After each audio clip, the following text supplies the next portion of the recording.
Pois bem, pessoal, hoje estamos recebendo aqui o nosso amigo Martins, o Gari Poeta, que foi candidato a deputado federal pelo PTB. Martins, que não foi eleito, né? O partido não conseguiu atingir não atingiu o coeficiente eleitoral, mas o Martins teve 920 votos. Martins da Cachoeira, como era conhecido, né? Agora não é mais Cachoeira, é o bairro da Glória.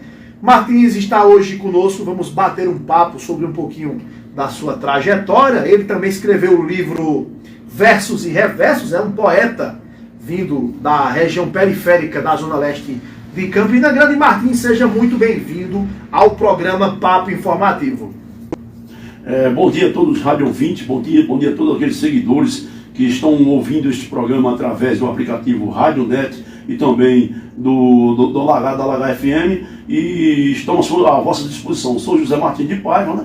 Conhecido popularmente como Martim da Cachoeira, queira ou não, como Martim da Cachoeira. Acho que foi um erro muito grande meu em ter registrado minha candidatura no TRE como Martins, o Gari Poeta. Sabe por quê, Ricardo? Porque por onde eu passava, quando eu entregava o meu santinho, eu e o pessoal, o grupo de apoio voluntário que estava trabalhando juntamente comigo, quando eu entregava o santinho à população, muita gente olhava assim, apesar que meus primeiros santinhos, não sei se foi proposital, mas minha cabeça ficou deformada, eu sou feio que só gota serena, né? Aí pegaram e achataram minha cabeça, eu fiquei queixo pequeno, rapaz.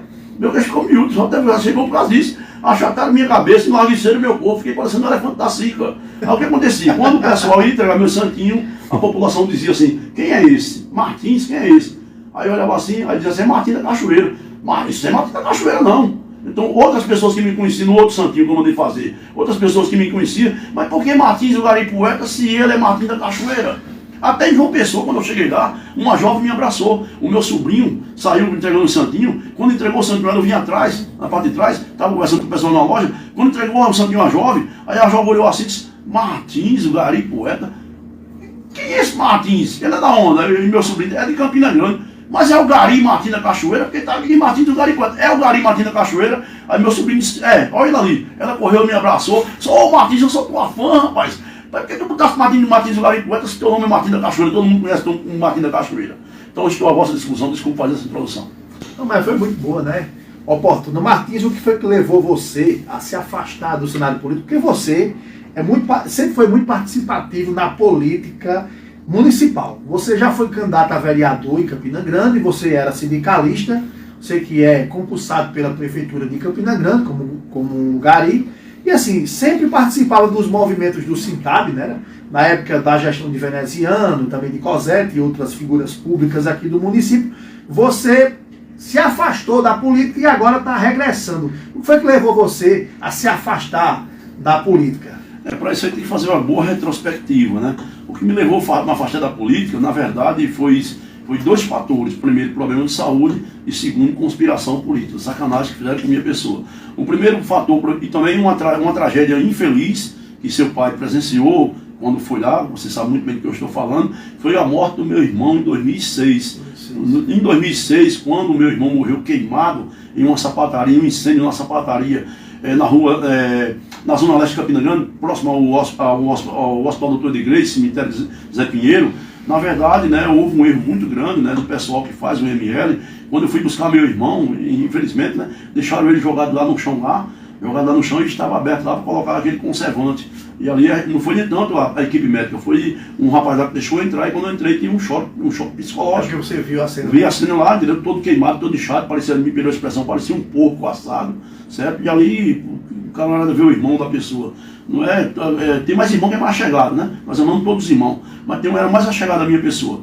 Quando eu vi lá, simplesmente entrei em choque psicológico. O meu irmão mais velho, Francisco, começou a chorar, gritou, correu para fora. O segurança pegou ele pelo pescoço, botou ele para fora, e eu fiquei lá parado que nem um zumbi.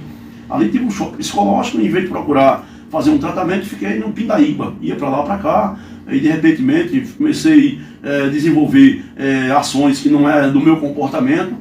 E o que aconteceu? Eu desenvolvi depressão e não sabia. Aí fiquei tentando não aceitar, porque o pior preconceituoso com o depressivo não é nem tanto as pessoas que lhe rodeiam, ou a sociedade em si. O pior preconceito com o depressivo é o próprio depressivo, porque ele não aceita estar com depressão. E aí desenvolvi a depressão, mas continuei na atividade política e sindical. E aí fui candidato em 2000, fui levando. e de repente escrevi minha candidatura, passei candidato em 2008, e o que juntou tudo, o que foi que houve? O que foi que houve simplesmente, né, cancelaram minha candidatura. E ao cancelar minha candidatura, aí complicou mais ainda, fiquei decepcionado com a esfera da política, porque eu também era um pouco amador nessa época, né? E o que complicou mais ainda também foi o ato sumário de perseguição que sofri. Como toda Campina Grande sabe, por ser um ativista sindical, fui perseguido e transferido, jogado como um saco de lixo para trabalhar dentro de um cemitério. Onde na época tinha recebido de salário R$100 por causa de faltas, porque eu saía a pé do bairro da Glória e ia para o cemitério de Bodocongó, porque os votos de transporte não dava. Só dava somente na época, eu não tinha central de integração, terminal de integração. Eu pegava um ônibus da Zona Leste para o centro e do centro para o Bodocongó. Quando chegava lá, meu ponto já estava cortado. Já estava cortado meu ponto por causa de 15 minutos. 15 minutos meu ponto cortado. Eu entrei em questão lá com um cidadão lá, que era administrador do cemitério, e ele disse: não posso fazer nada. Simplesmente eu tenho que cumprir ordem. A ordem veio de cima. A ordem veio de cima. Aí fui falar com o secretário na época, né? Falar com o secretário e quem percebeu que eu estava com depressão, como eu falei, o maior preconceituoso com depressivo é ele próprio. Quem percebeu que eu estava com depressão foi ele, o meu chefe. Agradeço até a ele. Quando eu comecei a mudar o comportamento, ele me conhecendo das antigas, né? Ele disse: Martins, isso não é você não, Martins. Como é que você estava? Eu estava simplesmente, não dormia direito, passava a noite toda acordado.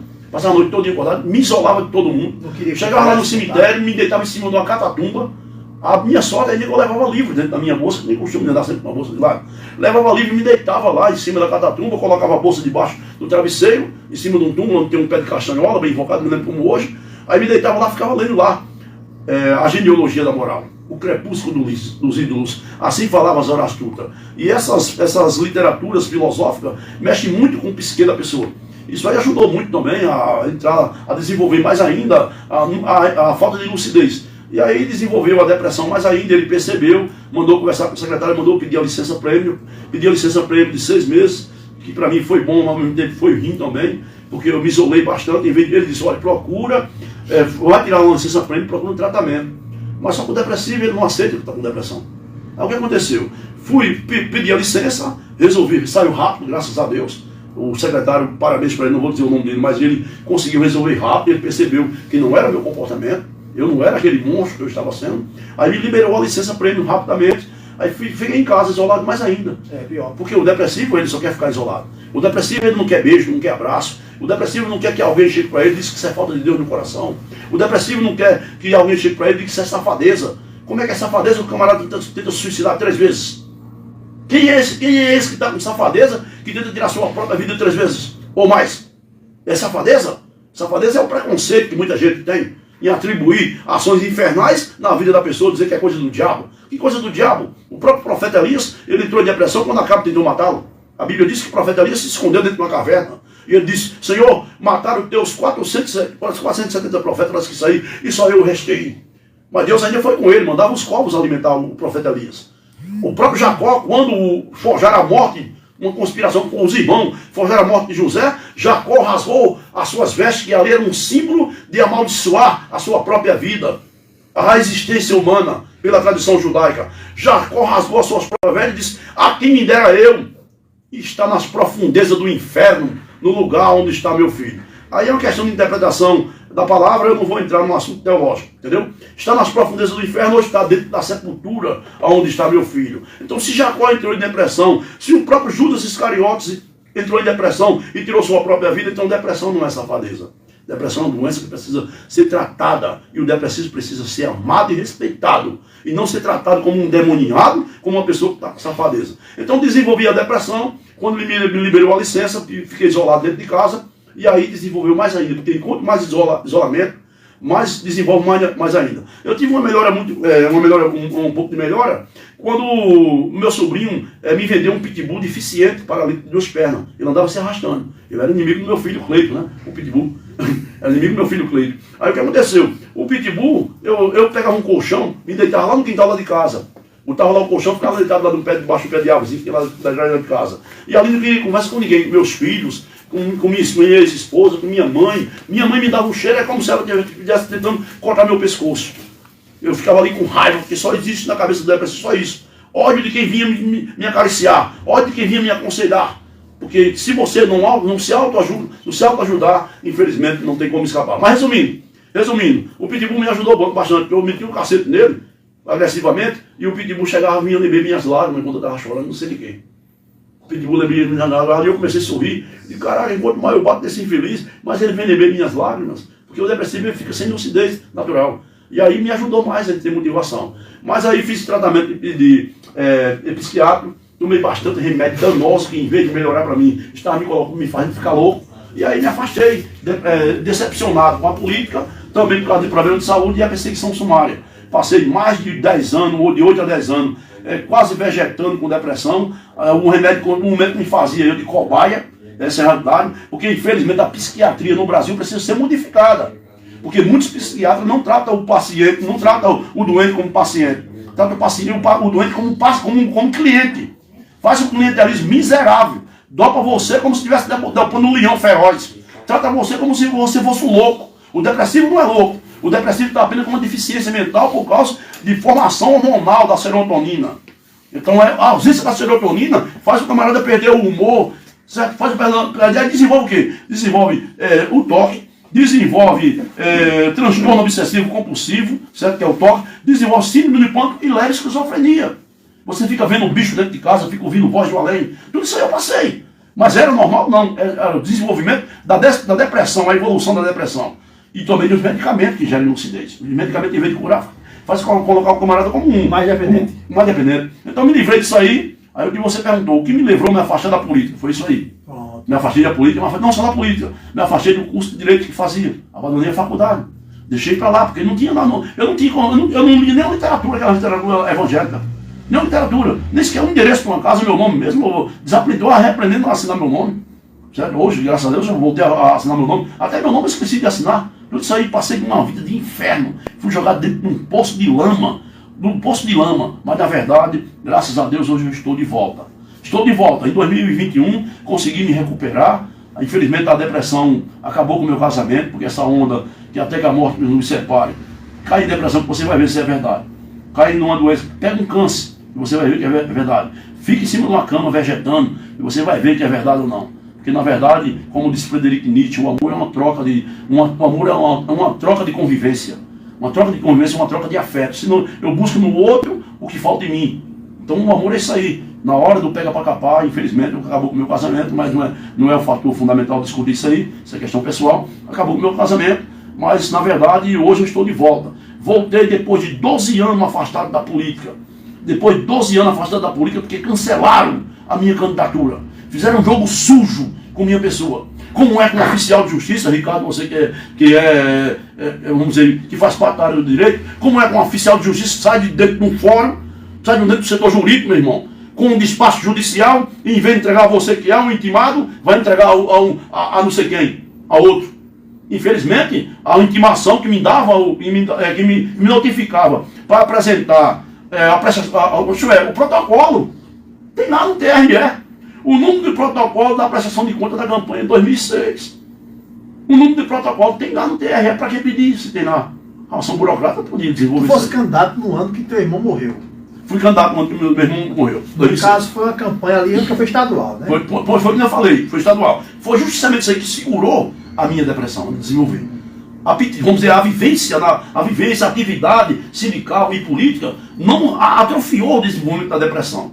Mesmo eu estando vamos dizer, adentrando, eu ia dormir de 4 horas da madrugada, me acordava de 6 horas para ir trabalhar. Todo mundo dentro de casa dormindo, eu lá no sofá com nem um bicho. Mas eu não aceitava isso. Mas meu senhor disse, não, era o meu sonho e o sonho do meu irmão Paulo Martins, eu ser eleito vereador. Paulo é o que morreu. O que morreu, que ele me ajudava bastante. Ele. Paulo era um guerreiro, em 2004 era um guerreiro. Ele apoiava Inácio Falcão. Inácio Falcão foi lá na casa da minha mãe, pediu o apoio dele, disse, Inácio Falcão, eu gosto muito de você, que era amigo de Inácio Falcão. Ele disse, mas infelizmente eu não vou deixar de apoiar meu irmão para apoiar você. Se fosse candidato quantas vezes? Eu fui candidato a vereador em 2004, consegui 327 votos, não sabia o que era política. Não tem aquela música de Paralama de Sucesso, né? Sim. Entrei de gaiato do navio, entrei de gaiato. Me convidaram para ser candidato, eu não sabia o que era partido político, eu não sabia como funcionava partido político. Apenas tinha um conhecimento, numa visão política social e sindical. Sindical nem tanto, na época, sindical, já estava no sindicato já. E sindical. Mas eu não sabia como é que funcionava. Aí um ex-vereador de Campina Grande, o cabelo dele cresceu demais, ele me convidou para me filiar ao PSDC. E ali... Pois era, do cabelo PC é veneziano. PSDC, né? O de Tico Lira na época, Tico Lira. Sim, rapaz, Tico Lira. Tico Lira era secretário de veneziano. Sim, sim. Foi secretário. Aí depois? Aí, como me convidaram, aí fui sem experiência, consegui fazer 327 votos. 2004. Em 2004. E depois? Aí depois com o patamar, aí veneziano, quando assumiu a prefeitura, no dia 7 de janeiro do ano 2005, tivemos uma reunião no Sintado. Quando chegamos lá, estava veneziano lá e o seu porta-voz, o seu embaixador, Vitalzinho, Sim. hoje ministro do TCU. Vitalzinho, quando chegou, eu estava lá sentado lá, na mesa lá de reunião. Aí Vital disse: "Ô chefe Martins, você está fazendo o que aqui?" Eu digo: "Não, Vital, eu fui candidato ao lado do seu irmão, você não me conhece? Você não sabe? Eu sou sindicalista, eu faço parte da direção do sindicato." Aí ele só chegou, eu não sabia não que você era da direção do sindicato, não. Veneziano, quando chegou, também a mesma surpresa.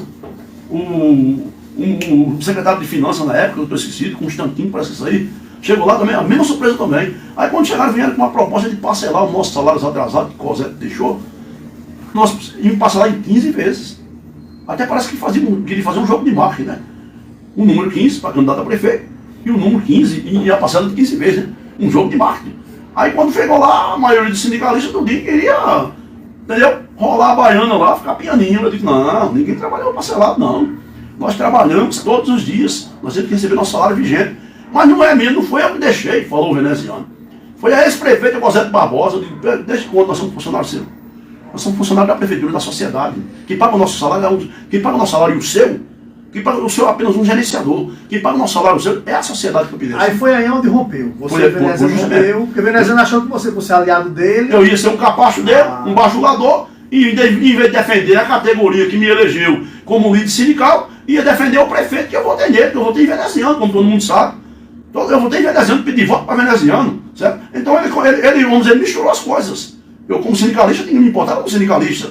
Apesar que o sindicalismo hoje está um câncer, está uma vergonha. O Sintab hoje em dia parece estar com um rancenismo, ou até mesmo está com esquizofrenia, o Sintab. Não vê a problemática do servidor público. O servidor público está desprezado. Não, mas eu vi muitas ações. O Giovanni ele esteve aqui, não foi, Igor? Lá sobre a questão da prefeitura, eles estão... Para os professores, eu quero parabenizar todos os professores de Campina Grande, as professoras que estão nas profundezas do meu coração.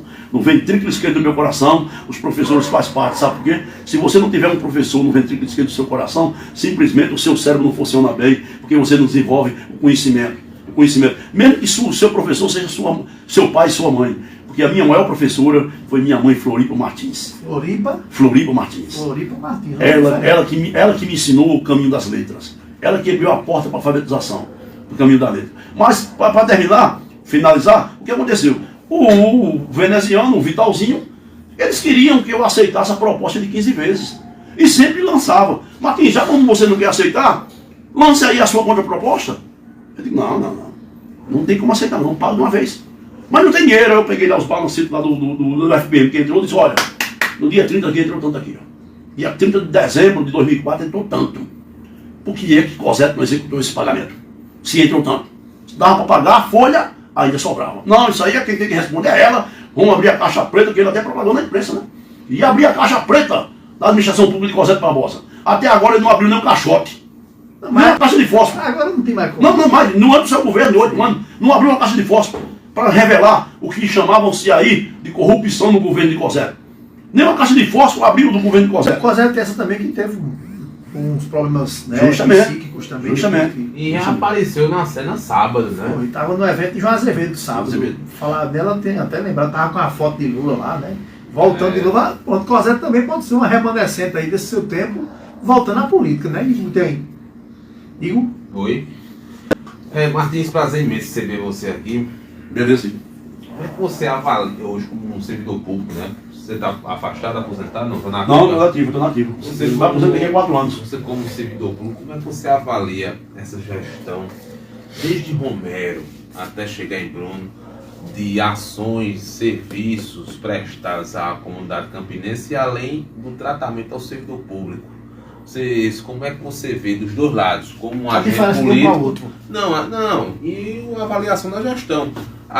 Dos dois lados, você como um cidadão e você como o servidor público, né? Como servidor público, na verdade, eu votei em Romero Rodrigues, não como servidor público, como cidadão. Como servidor público, o servidor público ele não vota. O servidor público ele executa a sua função pública. Quem vota é o cidadão José Martins de Paiva. Como cidadão José Martins de Paiva, como ativista político também, votei em Romero Rodrigues, pedi voto para Romero, ele sabe disso, certo? Mas deixou muito a desejar, principalmente para com o meu bairro. Fez muitas coisas aqui em Campina Grande, parabéns para ele, foi um bom governo, Romero Rodrigues. Para com o servidor também deixou muito a desejar também, principalmente o magistério, é realidade, deixou muito a desejar, certo? Mas para o bairro da Glória, o Romero Rodrigues não se fez presente lá dentro, apenas ligou para minha pessoa, me prometeu que ia implantar lâmpadas LEDs lá no bairro da Glória e bairros adjacentes, conjuntos adjacentes. Mas infelizmente eu acho que as lâmpadas LED se quebraram lá no Afeganistão. Até hoje. Até hoje se quebraram, né? E Bruno Cunha Lima, que assumiu a prefeitura, parece que não procurou saber se existia uma lâmpada LED para colocar entre o Belo Monte, Jardim Europa, Jardim América e Parque Nova Brasília, que é uma escuridão infernal. As lâmpadas lá são da época do Roncocó. É da época de Thomas Edison, né? Apesar que Thomas Edison simplesmente copiou aquele cara lá, como é o nome dele, meu Deus, as ideias dele. Tesla. Nikola Tesla. Né? Ele copiou, né? Copiou. Mas na verdade as lâmpadas sumiram. Desapareceu as lâmpadas, os fios dos postes, eu acho que roubaram. Porque infelizmente o bairro da Glória continua a mesma coisa. Não construíram lá no bairro da Glória um PSF. Não tem. Uma escola pública especial do bairro da Glória, só tem somente a do Estado, que o Cássio Cunha Lima fez para o do governo do Estado. A creche lá continua até hoje abandonada, está ocupada. Vai dar uma grande problemática judicial, porque as pessoas ocuparam há mais de 10 anos. E pelo Código Civil, uma ocupação de mais de 10 anos, simplesmente o camarada toma posse. Né? Até o Açude Velho, que você está sempre por lá, eu sei que você frequenta lá, você vê que o Açude Velho está escuro. Além de escuro, a água está poluída. Não, sempre teve ali, eu nunca vi água despoluída. Na época de Félix do Araújo, eu me lembro muito bem. Eu era criança. Aí tá me chamando de velho? Na época de Félix do Araújo, a água estava muito mais danosa. Félix do Araújo fez uma parceria com a Universidade Minas Gerais Federal, foi estadual, e colocaram lá umas boias lá, fizeram a purificação da água e a água restaurou. Era peixe que só caramba, tudo morto. E hoje está caminhando para a mesma coisa. A água naquela parte ali, perto do antigo Bom Preço, por trás, aquela parte lá onde era a Cavesa. Perto da fábrica de burro. Fedendo. Da fábrica de burro, não, os burros de João Danta, né? Não foi João Danta que projetou aquilo ali? Não, foi a fábrica de burro que a gente chama lá. Os burros de João Danta, porque foi um marco de 150 anos da cidade, né? É uma vergonha, aquilo ali é uns dinheiro jogado fora, aquilo ali é o cavalo de Troia de Campina. O primeiro é o segundo. O primeiro é o viaduto. Aquele viaduto ali. Aquela ponte, né? Aquela ponte ali. Resolve ali para ali. O primeiro é a ponte. Ali ficou só como um cartão postal. Justamente. E o segundo é o cavalo de João Danta, né? Que ele projetou, né? Mas ele estava querendo, eu lembro que João queria um projeto ali para fazer um santo, não foi? Tu lembra que ele queria, quando era vereador? Fazer o São João. São João, né? Era. Aí teve uma moída e foram contra e fizeram aquela estátua lá. Mas enfim, vamos lá. Minha avaliação de Romero Rodrigues, do governo Romero Rodrigues, para mim foi vital. De 0 a 10. 0 a 10, 6,5. A de... para não dar o certo, para não ser aprovado totalmente, que ninguém é aprovado totalmente. Então foi muito boa, Alexandre. Em matéria para a execução da administração... É razoável, na verdade. Agora, foi razoável. Pelo número que ele deu aí, foi quanto? 6. 6,5. Então 6 está fora, galera. Quer dizer que você acha que... Qual a nota que você dá para a gestão do veneziano? Para a gestão do veneziano, vamos dizer, para com o servidor... Porque no caso geral. Para o veneziano, eu repito mesmo. Não, mesmo não. Porque no caso aí, o veneziano teve mais estrutura. Porque o veneziano pegou um governo já montado. Tem que ter uma analogia disso aí. Tem muito dinheiro também do PT. Não, peraí. Quantos anos você tem? Agora eu vou partir na idade. O veneziano pegou você tem quantos anos? Um governo montado. Se o governo vinha com 22 anos da família Cunha Lima. Não, mas esqueça Cunha Lima. Esqueça Cunha Lima. Cunha Lima teve um rompimento com Cosette. Cosette fez um grande projeto de governo para ela, só que infelizmente não pôde executar. Tem que reconhecer isso aí. Não me entenda, o veneziano quando assumiu, ele já assumiu com um projeto já aprovado pelo governo federal. Beleza, concorda. Agora eu quero perguntar a você, por que no segundo mandato do veneziano, não foi o primeiro mandato do veneziano, eu dou 7,2. Pronto, foi melhor do que o Romero. 7,2, primeiro mandato. Agora o segundo mandato do veneziano eu dou 3. Foi uma negação. Vamos dizer, eu dou 4 de Cosette e 3 de veneziano. Por quê? Porque os secretários de Cosette projetaram uma Campina de futuro. Ela preparou vários projetos. Quem era o presidente na época? Luiz Inácio Lula da Silva. Cosette era prefeita de qual partido? Do PT. Lula derramou dinheiro maciçamente para Campina Grande. Só que Cosette Barbosa não teve condição de executar. Ela apoiou quem? Ela apoiou o veneziano. e Veneziano foi eleito sem com o apoio de Cosé, Veneziano nunca seria prefeito de Campina Grande. Cosé e Lídia Moura. É questão de Lídia Moura. O PMDB de Veneziano já figurava lá com o Zé da Alencar, Lula, na chapa, entendeu? O PMDB... Não, o Zé da Alencar não era do PMDB, não. Eu acredito que era do Era PMDB não, já. não era, ele era de outro partido. Ele era do PL, de Bolsonaro. Exatamente. Era do PL, né? Ele não era do PMDB, Mas ele entrou depois. Estou botando nosso ponto. Hã? Como é que o PT é a esquerda e o PL é a direita e o vice de Bolsonaro? A segunda eleição do Zé da Alencar. Vacari Neto fez parte do mensalão. Amigo. Mas vamos deixar esse assunto para lá. Vamos centralizar a Vamos Campina falar aqui. Eu quero saber o seguinte agora. Vamos deixar esse pessoal de lado. Vamos falar sobre as eleições de 2022. Como é que você avalia? Você teve 920 votos. O que foi que levou você a ser candidato a federal? O que me levou a ser candidato a federal, porque na verdade, né, nós estávamos programando aí, tentando... PRB, não foi PR não, PRB. Isso, foi o PRB. Mas vamos lá. Não, PR não, PR. PR? PR. Não, PR era o antigo PR, né? Antigo PR. Mas era vamos lá, PR, vamos mudou lá. para PR, depois mudou, não voltou novamente a PR. Mas deixa Zé Alencar pra lá, que ele já morreu já. Já morreu. Vamos falar aqui de Martins. Vamos deixar para lá. Mas diz o que foi que levou você a ser candidato logo a federal? Porque podia ir para estadual, ficaria mais fácil, né? Pronto, estadual, em matéria de centralização de cidade, era bastante concorrente. No caso, na Zona Leste mesmo de Campina Grande, nós tivemos lá o pastor Luciano Breno, João Santos, Rostão Paraíba, que foi uma negação de voto, né? Foi. Uma negação de voto, né? E outros mais. Então, na verdade, na Zona Leste de Campina Grande, o único candidato a deputado federal fui eu, que ia concorrer com o Rostão Paraíba, com o João Santos e tal, se tivesse sido respeitado o meu direito como candidato. Porque, infelizmente, tentaram impugnar a minha candidatura, novamente, como impugnaram. E outros servidores também. Justamente, e outros servidores, como você sabe muito bem, por causa de jogatina, entendeu? Jogatina, não quiseram aceitar a minha descompatibilização, o meu afastamento no prazo real. Fui apresentar, quando cheguei lá, me negaram. Teria que ter a apresentação, a apresentação de um documento do TRE, que eles nem falaram o que era.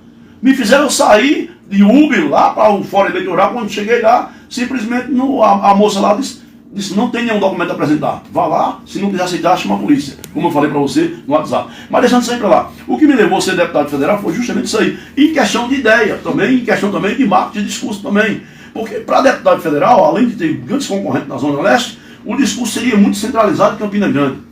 E o meu discurso político, ele não é centralista somente num bairro como líder comunitário, nem tampouco como numa cidade como um vereador, nem tampouco como deputado estadual, que é só no estado. O meu discurso político, ele é via nacional. Então, eu analisando juntamente com alguns amigos meus, disse, então eu vou sair deputado federal. Já porque eu conversei com 2 presidentes de partido, como você sabe. Eu queria ser governador. Não é nem tanto eu que queria. Os amigos estavam dizendo, Martins, vamos lhe ajudar. Sim. Vamos lhe ajudar e vamos lançar você candidato a governador. Isso. Agora vamos conseguir um partido para você. A problemática todo dia vai ser isso aí. Empresário de Campina Grande, figura de Campina Grande. Se você for candidato, eu tenho meu compromisso com o deputado estadual, com o federal. Nós temos compromisso. Agora, para governador, para onde você for, nós vamos levar esses candidatos, esses hoje que tem mandato. Tem mandato e futuros candidatos nós vamos levar para estar no partido onde você estiver. Então vamos lhe patrocinar, vamos lhe ajudar na campanha e vamos fazer você candidato a governador para repercutir na esfera nacional. E aí? Na esfera nacional. O que aconteceu foi que conversamos com 2 partidos, mas infelizmente, né, você sabe, né? O Ronaldo Cunha Lima, o saudoso Ronaldo Cunha Lima, ele disse que fazia a política para ele era um sacerdócio e não um negócio. Isso. Infelizmente, na esfera dos bastidores da política, você, meu rádio ouvinte, você que está ouvindo este programa através dos aplicativos, você não sabe muito bem, e através do Facebook, no canal do Facebook, né? Você não sabe muito bem o que acontece nos bastidores do partido. Infelizmente, foi cobrado uma taxa milionária para poder ser candidato. Rapaz, tá vendo aí? Taxa milionária. Imagine se cobrado para o Garinho uma taxa milionária, imagine para outros candidatos aí quando foi cobrado. Né? Entendeu? Aí os amigos disseram, Martins, isso aí é impossível nós bancar isso aí. Não tem condição. Não tem condição. O negócio é nós botar o pé no chão. Infelizmente, nós já temos compromisso já para deputado federal e para deputado estadual. Mas na próxima aí, se Deus permitir, você vai ser candidato. Vamos conseguir um partido e vamos chamar de seu. E tendo um partido, com certeza você será candidato. Porque é preciso que um camarada que veio da miséria, ele até falou isso aí. Você passou fome, foi? Me desculpa essa verbalização. Sim. Porque ele falou, é preciso que um camarada, ele disse, olha, eu sou bem-sucedido. Mas é preciso que um camarada que veio da favela, que veio da miséria, discuta coisas do povo. Como você costuma sempre citar Maquiavel, Martins, que para conhecer o povo é necessário ser do príncipe, e para conhecer o príncipe é necessário ser do povo. Você é do povo. E por isso nós acreditamos em você, porque você é um cara inteligente. E com certeza iria impactar, Ricardo, a minha candidatura para governador da Paraíba. Você já imaginou naquele debate chulista, aquele debate esdrúxulo entre veneziano e Pedro Cunha Lima? Mas aí depende, porque você viu que muitos candidatos foram excluídos dos debates. Mas o partido que cobrou pra gente, que eu não quero dizer o nome da legenda, tinha com certeza cacique para poder participar. Então, entendeu? Entendi agora. O partido que cobrou pra gente. O outro partido não, o outro partido, né, do meu amigo Flávio, lá de João Pessoa, o Agi, o outro partido disse, não, Martins, infelizmente nós somos sinceros.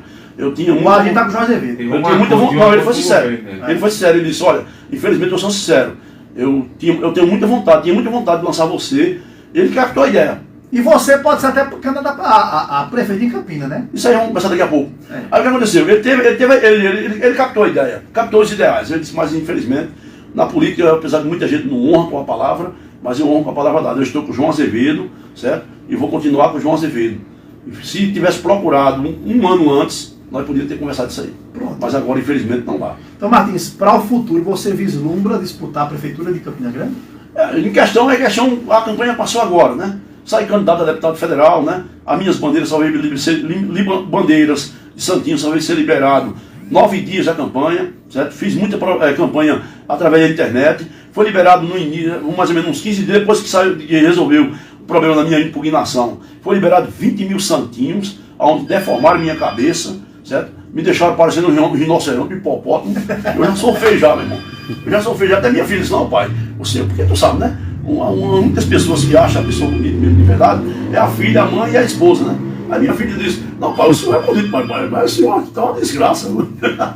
Aí o que aconteceu? Fiz minha campanha com o pé no chão e consegui 920 votos, sendo o terceiro mais votado. Terceiro mais votado da legenda. Aonde os outros com estrutura, teve um aqui mesmo de Campina Grande, com superestrutura, caraca, conseguiu 872 votos. Uma vergonha. Entendeu? Uma vergonha. O presidente do partido também foi outra vergonha também. Conseguiu 1000 e poucos votos.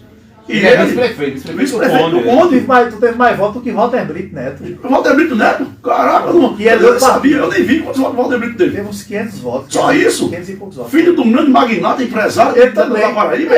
Empresário também. Ele também não teve muito voto também, não. Nem ele. Uma verdade dizer que Campina Grande, a Paraíba está pensando em política diferenciada. Porque um gari com os pés no chão conseguiu. E tem um porém. Imagina um gari prefeito. E tem um porém, cara. Depois de mais de 10 anos afastado no ostracismo. Ostracismo, para que você não sabe, existe o ostracismo político e o ostracismo religioso. O ostracismo político é quando o indivíduo perde o mandato ou quando o indivíduo simplesmente ele tem algum problema de saúde ou até mesmo uma conspiração que faz ele se afastar da política e fica sem se envolver com o mundo político. Isso. Então, no caso, eu estava sem me envolver, estava afastado. E o que eu falei para minha filha, quando saiu o resultado para meus filhos, meus 2 filhos, filhos, foi bom para a gente. Sabe por quê? Porque foi pouco tempo de campanha. E tem um porém. Passei 12 anos afastado da política. Me afastei do povo. Mas o povo não esqueceu de mim. Eita. O povo não esqueceu de mim porque em apenas um patamar de poucos dias de campanha, que estava impugnado, conseguiu desimpugnar, normalidade, consegui impactar com 920 votos. E o livro? Como é que surgiu essa ideia? O livro nós tivemos aí apoio de alguns amigos aí, entendeu? Alguns amigos, e lançamos aí o livro aí, que na verdade, né, iria repercutir bastante, né? Até mesmo com a campanha de governador, iria repercutir, porque seria, no caso aí, iria repercutir bastante com a campanha de governador, mas infelizmente a campanha de governador não deu certo. Mas o livro aí é um projeto pessoal. Na verdade, eu sou poeta desde criança. Eu cresci ouvindo da minha mãe as poesias cantadas do meu avô. Como ela cantava para mim num jardinzinho que tinha lá por trás da minha casa, que quando eu lembro, chega a dar uma saudade da caramba, lá na beira do riacho da cachoeira, na casa da minha mulher, uma casinha de taipa, na beira de uma barreira, e ela estava lá arrumando o jardim dela lá, e ela ficava cantando lá, e eu escutando lá, brincando lá, com meus bonecos de barro que eu fazia, e ela cantando: há 4 coisas no mundo que atormentam o cristão, uma casa gotejenta e um menino chorão, uma mulher ciumenta e um cavalo pujão. Eu dizia: mãe, canta novamente, mãe. Ela dizia: era do seu avô, o velho Severino Martins, o feiticeiro de galante. Aí eu canto mais aí, mãe. Aí ela cantava: às 8 horas do dia, quando se acordava ela, com o cabelo arrepiado, com os olhos cheios de remela, dizendo que não faz gosto a gente lavar o rosto para cuidar de panela.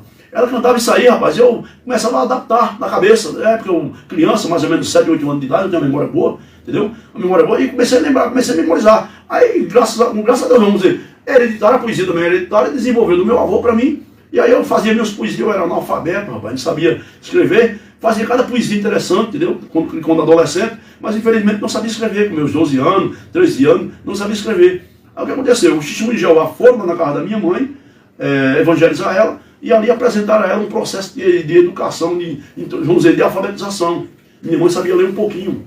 Aí começaram a alfabetizar ela. Quando pegaram lá, lendo a história de Jesus Cristo, o nascimento de Jesus, a história de José e Maria, quando pegaram lá na Bíblia da minha mãe, Ave Maria, a tradução Ave Maria, quando disseram assim, José e Maria não coabitou com José, mas ela engravidou por ordem do Espírito Santo. Ali eu olhei assim, José? Eu digo, meu nome é José. Eu digo, aí quando ela fosse embora, eu cheguei lá e disse, mãe, onde é que está aqui o nome de José na Bíblia? Ela disse, está aqui, meu filho, eu peguei e grifei com lápis. Peguei meus cadernos de desenho, que eu sou desenhista. Tom Martins da Cachoeira, o gari poeta, filosófico, reciclador de pensamentos.